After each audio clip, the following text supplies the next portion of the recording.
Hello everyone, and welcome to another episode of the Wise Decision Maker Show, where we help you make the wisest and most profitable decisions. My name is Dr. Gleb Tsipursky. I'm the CEO of Disaster Avoidance Experts, the future of work consultancy that sponsors the Wise Decision Maker Show. And today I'd like to share with you about why should an employee, a hybrid employee, ever come to the office at all. That's a question I get asked a lot by employees, especially in focus groups in hybrid workplaces, but also leaders who want to figure out, well, what are the good reasons for my employees to come to the office? Because the commute is something that people really hate. People who work in offices overwhelmingly don't dislike the office. They dislike commuting to the office. It's understandable. It takes over an hour a day on average, and that's just one way. It costs many thousands of dollars per year in gas costs, car wear and tear. You need to have your office lunch. You need to put on fancy, nice clothing and get them dry cleaned and so on. It's not fun. Longer commuting times are especially clearly correlated with worse job satisfaction, increased stress, and poor mental health, because the commute itself, it's not simply the money, but it's also the stress, the labor of the commute. It's really stressful to drive and have people be honking at you, worry about getting killed. It's the time of the day when the large majority of us are most likely to get killed or get into a serious injury, accident situation. Not a great time. So people want to avoid the commute. It's understandable. So you want to convey to your hybrid workers that you are trying to minimize their commuting time. That's crucial for having really successful hybrid work arrangements. So use the data that I'll talk about here to make good decisions about the best ROI, return on investment, for coming to the office, for an office work, and focus on high impact collaborative tasks for getting people into the office. So making commute to the office worth the commute. You don't want people to come to the office, do the same things that they would be doing at home, or to come into the office and do things that they feel are not worthwhile done in the office.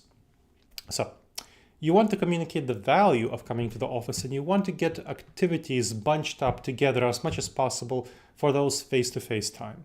So develop a communication strategy to show your hybrid employees why they should come to the office so that you get their buy-in.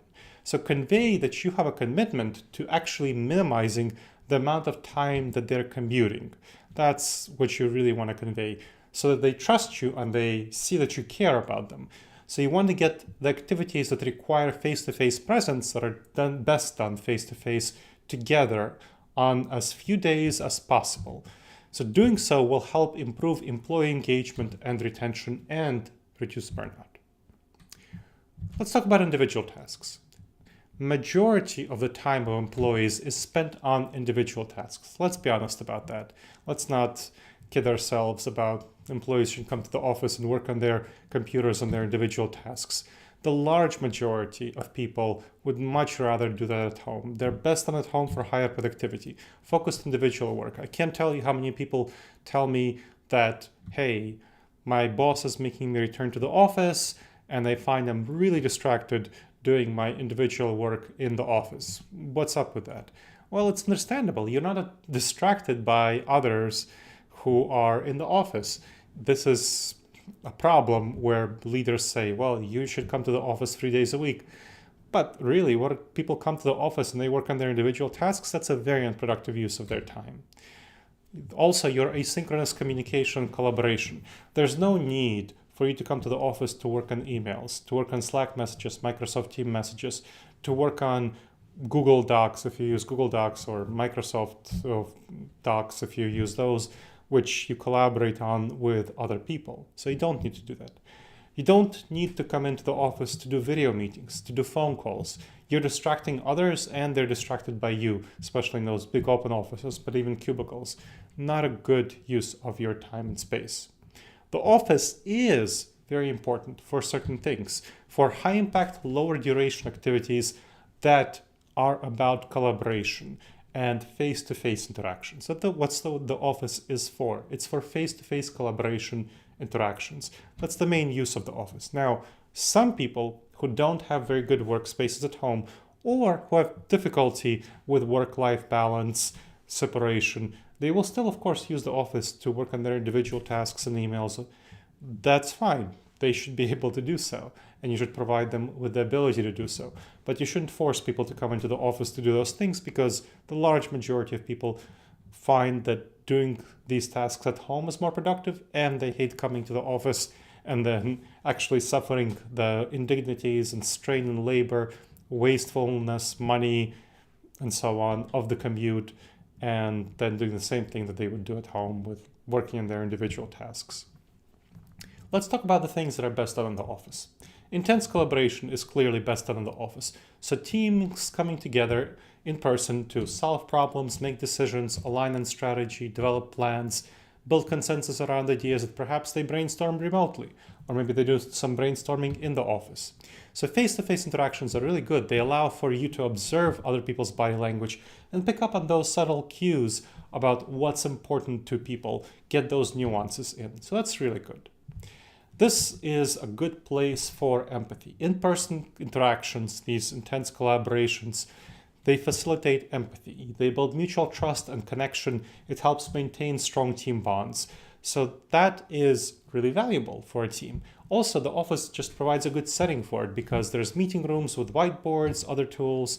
It provides a good mental context for employees for collaboration, where that is not the kind of thing that they're used to doing in their personal home offices. So it helps them be more cooperative, more inventive, if they're in that mental context. Okay, second thing. So that's one. Challenging conversations. Conversations that are somewhat more intense than the kind of conversations that are good to do in video conference meetings. Face-to-face is best for emotional or conflictual situations. So, for example, performance evaluation conversations like one-on-one weekly meetings with your team lead, human resource concerns, conflicts that started remotely and couldn't be resolved, maybe if a leader is trying to convey strategy to their team. Those are all the kinds of conversations that are good to have in the office. Next, cultivating team belonging. So socializing, team belonging, organizational culture. When we connect to other people, the large majority of us prefer in-person connections. That offers a deeper group belonging, again, not for everyone, but for the large majority of us. Virtual events, you can do those, and plenty of my clients have succeeded in doing those. They can be fun, but for most people, it's easier and more effective to connect in person. So in-person activities help groups cohere together, and that's very valuable. As a case study, let me share with you an example of my client, the University of Southern California Information Sciences Institute. So this is a 400 people AI and cybersecurity and other information sciences institute that organized retreats at the group and division levels and social events for the whole organization, which helped facilitate a sense of belonging and connection. So that was very useful for them. Now, you also want to think about in-depth training taking place in person. Professional development has been shown to be very valuable for retaining your employees, and online education is sufficient for most of these sorts of things, remote education, asynchronous or synchronous, so webinars and so on. But face-to-face interactions are best for more in-depth, longer training, more intense training, where you want people to collaborate together. Because trainers can read body language and adjust their approach, and trainees can interact with other trainees more naturally than in a breakout room. That helps build trust and improves learning retention. There's also some physical props and customized spaces which help learners engage with materials. Then mentoring and related things like leadership development, on-the-job training. The office is really valuable for such informal professional development, where mentors and supervisors, they can provide quick feedback. So mentors for mentees, for on-the-job training supervisors, senior colleagues. It's difficult to do so in remote settings. It's certainly doable, but it's more difficult. In-person allows for real-time question and answers, which is really helpful. It's also easier to navigate emotions and egos. So mentors and mentees need to develop relationships that are based on trust for mentees to reveal their weaknesses and be vulnerable. And that in-person setting really helps cultivate such trust. There's also research that there's decrease in cross-functional weak connections when people work remotely. For example, there was a 17% decrease in connections made by new hires during the pandemic. Remote workers built actually closer intra-team ties, so within their team, but weaker inter-team ties. So those weak ties between teams deteriorated. The loss of such weak ties can be a problem because many innovative ideas come from cross-functional inter-team collaboration between different teams, so cross-functional collaborations. Spontaneous interactions can help facilitate such cross-functional connections. So those spontaneous interactions are easier in person. Of course, they're doable. You can do in these spontaneous interactions virtually, but they're easier. They can drive innovation, they can develop those weak ties. So replicating them remotely is difficult. Of course, there are fully remote organizations, and I worked with them that did so, and I helped facilitate those, but it is difficult, it requires more effort and intentionality. In office, definitely it's going to be easier. It's a natural setting for such interactions and their benefits. Now, optimal schedule. Surveys show that 1 day a week is an optimal balance of connection and job satisfaction for most companies. It reduces burnout, it improves retention and engagement. 2 days a week is going to be better for junior staff and people in leadership roles. Junior staff gain integration into the company, into the team, and mentoring, and leaders help provide oversight and coaching, coordination, collaboration.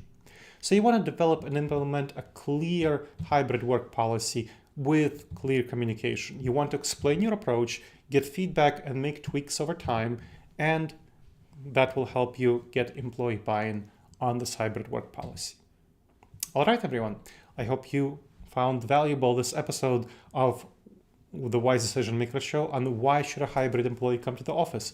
Please make sure to subscribe wherever you checked out the show, whether in the podcast form or in videocast, and please leave a review. It really helps us improve the show and it helps others discover the show. All right, everyone. I look forward to seeing you next episode of the Wise Decision Maker Show. And in the meantime, the wisest and most profitable decisions to you, my friends.